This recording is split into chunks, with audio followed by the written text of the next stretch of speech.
Shamans, hallucinations, raves, mandrakes, lotus flowers, and a lot of getting high on your own supply. No, it's not Coachella, it's how civilization started. Picture this, you're a cave dude or dudette. You've just speared a mammoth, and instead of heading back to the cave to boast, you grab a handful of those magic mushrooms your shaman's been raving about.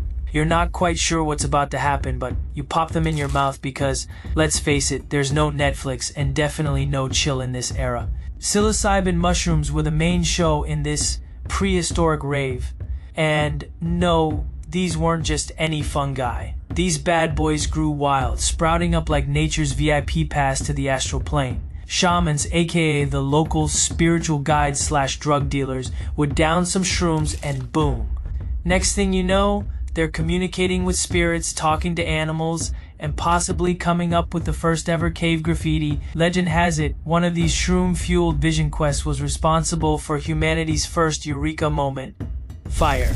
Back then, there was no need for therapists when you had magic mushrooms. You'd eat them, see your ancestors in the stars, and come back with some cosmic wisdom like, the saber-toothed tiger is just a reflection of my fear of commitment. These dudes and their mushroom-fueled vision quests weren't just surviving, they were thriving. Forget basic survival, they were thinking in 4D. Now, imagine your prehistoric self reflecting what is time. Not because you were a philosopher, but because the mushrooms hit hard, and time, as we know it, didn't exist yet. Alright, we're going to ancient Egypt now, land of pharaohs, pyramids, and some seriously mind-bending lotus flowers. And while you're over there romanticizing Cleopatra, melons out and all, down in the temples, priests were tripping harder than a college kid on spring break. And it all started with Blue Lotus, the ancient world's spiritual Red Bull, giving you wings but for your soul. Picture this, it's 1500 BCE and you're an Egyptian priest. You toss a few Blue Lotus flowers into your fermented beer like you're making the world's first ever stoner cocktail. A few sips in and bam, euphoria slaps you in the face. Your senses dialed to. You're floating, weightless, and suddenly the gods feel real close.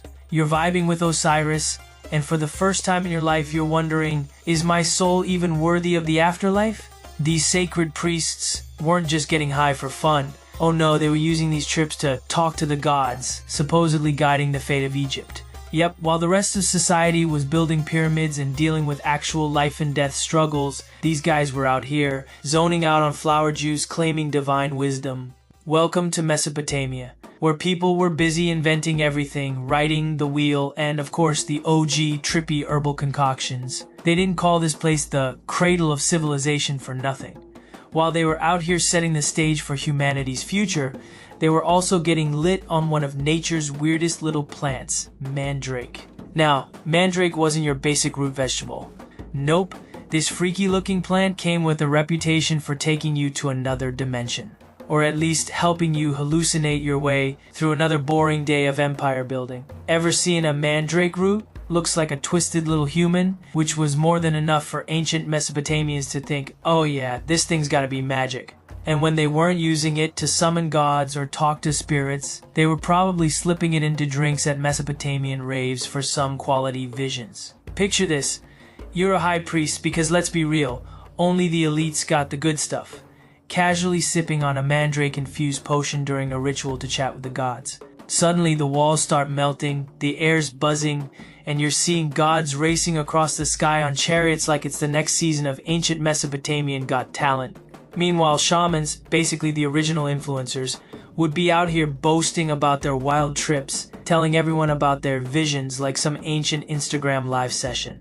But mandrake wasn't the only game in town. These guys were the first true herbalists, out here mixing all kinds of plants to create the perfect cocktail for any occasion. Need to speak to the gods? Mandrake. Want to have prophetic dreams? Throw in some opium and you're all set for the night. As for that gnarly hangover tomorrow? Yeah, that's a problem for future you. For these ancient Mesopotamians, connecting to the divine wasn't just some hobby, it was a lifestyle. And if it meant riding the Mandrake Express to the spirit world, so be it. After all, you think those ziggurats just happened? Nah, some poor soul, high as a kite on Mandrake, probably dreamed them up while tripping balls in a temple basement. So next time we'll dive into what happened in ancient Greece, India, and China. Who knew that Zeus was a big pothead? Stay tuned and subscribe for the next one.